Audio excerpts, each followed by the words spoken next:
Olá, eu sou Fabrício Bolzan, advogado especialista em direito do consumidor, e nesta série nós vamos trabalhar com superendividados. A primeira temporada envolve legislação aplicável e vamos trabalhar com o que tem de mais importante envolvendo a lei do superendividamento e o Código de Defesa do Consumidor.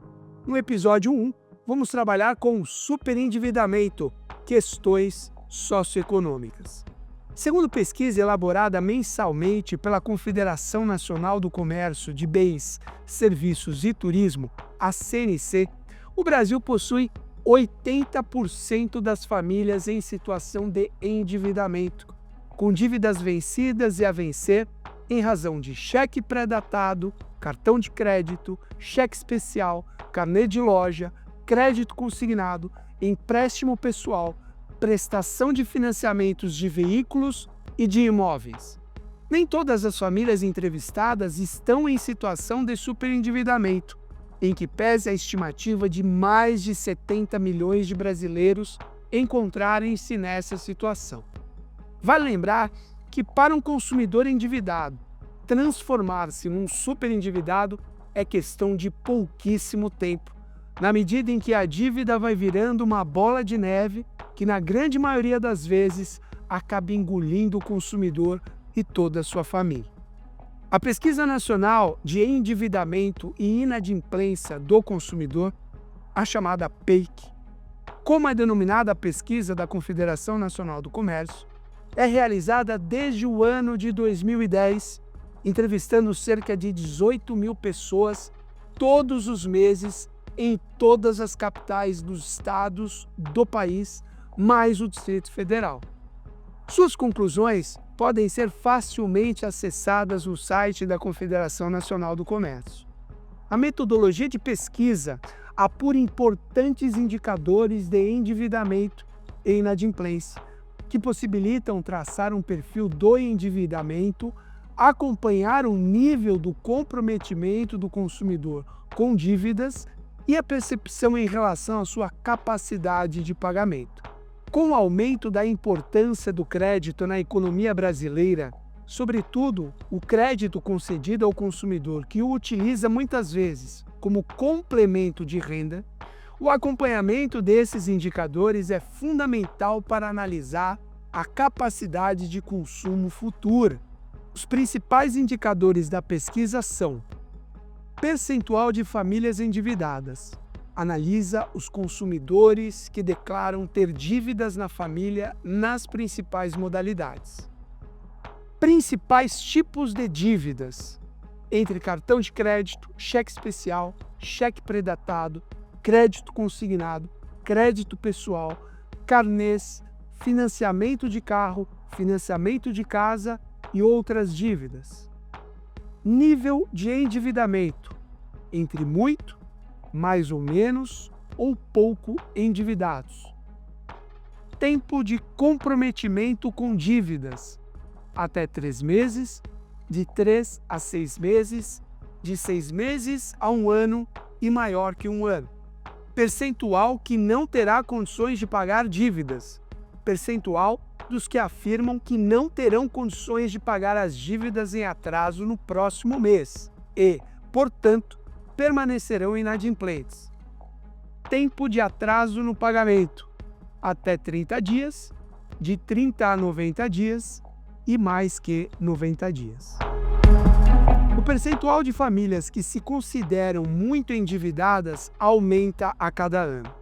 Esse é um dos indicadores relevantes para se ter em conta a demonstração da condição de superendividamento, isto é, da impossibilidade de se pagar dívidas sem comprometer o mínimo existencial familiar, que são os gastos com moradia, alimentação, saúde, educação, vestuário e locomoção.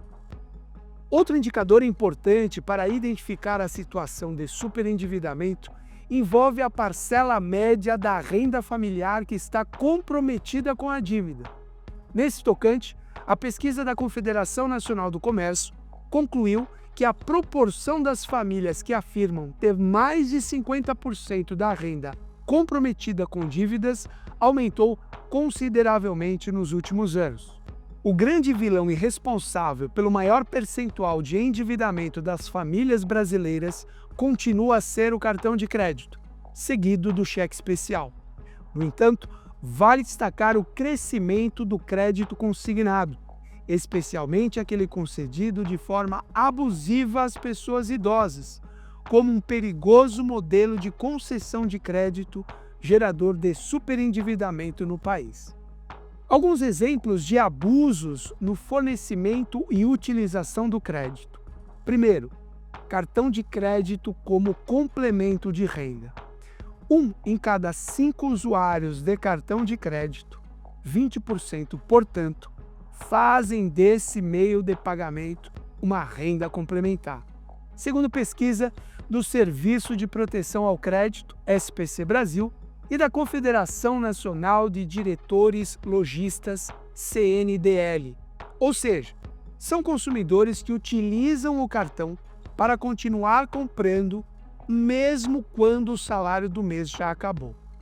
A pessoa que ganha, por exemplo, R$ 2.000 de salário e tem um limite de R$ 1.000 de cartão de crédito, acredita de forma equivocada que possui renda mensal de R$ 3.000. Muitos usuários perdem o controle dos gastos e compram além do que conseguem pagar quando a fatura chega. Se o dinheiro que o consumidor dispõe já não está sendo suficiente para cobrir os seus gastos, certamente não será o bastante para pagar as despesas do mês seguinte, quando terá que arcar com a fatura no cartão de crédito e também quitar as contas do mês. Vale lembrar ainda que os juros oriundos das dívidas com cartão de crédito são os mais altos e passam de 420% ao ano. O segundo exemplo envolve o aumento da abusividade na oferta e concessão do crédito consignado para idosos. Aumenta a cada dia o assédio aos consumidores idosos na oferta do crédito, bem como a falta de segurança nos seus dados que geram o compartilhamento de suas informações sem o consentimento prévio, o famoso vazamento de dados, tornando essas pessoas vulneráveis a fraudes, além de colaborar para o crescimento da condição de superendividamento. Medidas governamentais, como o novo teto de 1,68% ao mês de juros no crédito consignado, para os beneficiários do Instituto Nacional do Seguro Social, o INSS, ou das operações realizadas por meio de cartão de crédito e cartão consignado de benefício, em que a taxa ficou em 2,49% ao mês, não são suficientes, em nossa opinião, sem que haja coibição de práticas abusivas como as acima apontadas. O terceiro e último exemplo envolve o aumento desenfreado das chamadas bets, as apostas online no Brasil. A possibilidade de receber ganhos fáceis por meio de jogos simples, que estão ao alcance de um clique no celular, já transformou milhões de brasileiros em adeptos das apostas online, as populares bets.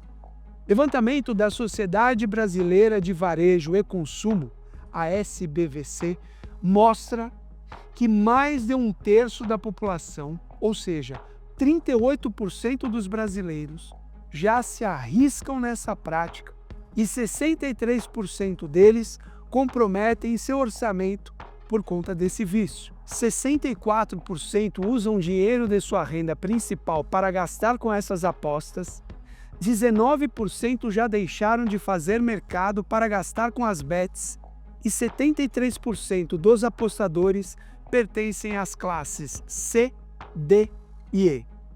Um relatório do Itaú Unibanco calcula o valor movimentado em transações de brasileiros com o exterior devido às apostas e jogos online. Nas contas dos economistas Luiz Sherman e Pedro Duarte, o montante gira em torno de 112,5 bilhões de reais nos últimos 12 meses, até junho de 2024. A estimativa do setor de consumo é de que as apostas movimentam 130 bilhões de reais por ano, o que dá 5% de tudo o que circula no varejo brasileiro. O percentual já equivale ao de setores importantes, como os de materiais de construção, lojas de departamentos e food service. O mais preocupante, na visão de Eduardo Terra, presidente da Sociedade Brasileira de Varejo e Consumo, é que esse segmento das bets ainda não cresceu tudo o que pode crescer.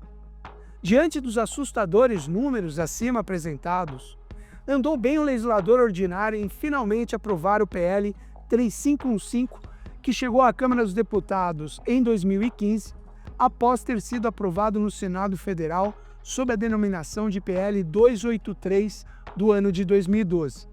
A Lei 14.181, de 1º de julho de 2021, também conhecida como a Lei do Superendividamento, trouxe significativas alterações ao Código de Defesa do Consumidor para tentar diminuir o desequilíbrio existente entre fornecedor do crédito e consumidor superendividado. Além de incluir capítulos da prevenção, do tratamento e da conciliação no superendividamento, a aludida lei fez acréscimos em dispositivos importantes do diploma consumerista, como os artigos 4º, 5º, 6º e 51 do CDC. O tema será desenvolvido a partir dos próximos episódios.